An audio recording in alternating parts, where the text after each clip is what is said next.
अस्सलाम वालेकुम। अच्छा भाई DGISPR ਦੀ ਪ੍ਰੈਸ ਕਾਨਫਰੰਸ ਵੇਖੀ ਹੈ ਤੇ ਅੱਗੇ ਸਾਰੇ ਜਨਾਬ ਦਰਬਾਰੀ ਮੌਲਵੀ ਬੈਠੇ ਤੇ ਇੱਕ ਵਿੱਚੋਂ ਮੌਲਵੀ ਬੋਲਿਆ, ਗੱਲ ਸੁਣਨ ਵਾਲੀ ਹੈ।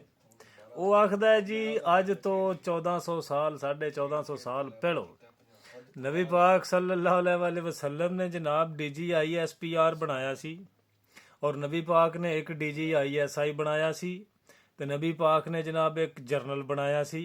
ਉਹ ਚਾਰ ਇੱਕ ਜਨਾਬ ਉਸ ਬੰਦੇ ਨੇ ਉਹਦੇ ਦੱਸੇ ਨੇ ਕਿ ਨਬੀ ਪਾਕ ਨੇ 4 ਸਾਹਬੀਆਂ ਦੇ ਇਹ ਉਹਦੇ ਬਣਾਏ ਸੀ। ਤੇ ਇਹ ਜਿਹੜਾ ਫੌਜ ਦਾ ਇਦਾਰਾ ਹੈ ਨਾ, ਇਹ ਬੜਾ ਮੁਕੱਦਸ ਇਦਾਰਾ ਹੈ।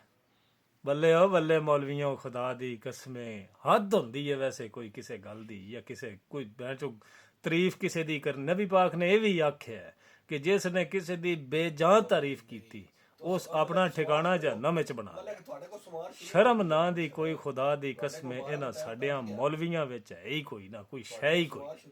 ਏਡੇ ਬੇਸ਼ਰਮ ਕਿਸਮ ਦੇ ਟਾਊਟ ਖੁਸ਼ਾਮਦੀ ਟੱਟੂ ਇਹਨਾਂ ਸਮਝਿਆ ਬਾ ਅੱਗੇ ਜਰਨੈਲ ਖੜੇ ਆ ਤੇ ਇਹਦੀਆਂ ਥੋੜੀਆਂ ਜਿਹੀਆਂ ਤਾਰੀਫਾਂ ਕਰਾਂਗੇ ਤੇ ਜਨਾਬ ਸਾਨੂੰ ਕੋਈ ਨਾ ਕੋਈ ਸਾਡੇ ਤੇ ਵੀ ਅਨਾਇਤ ਹੋ ਜਾਏਗੀ। ਲੱਖ ਲਾਨਤ ਆ ਮੌਲਵੀਆਂ ਤੁਹਾਡੇ ਜੰਮਣ ਉੱਤੇ।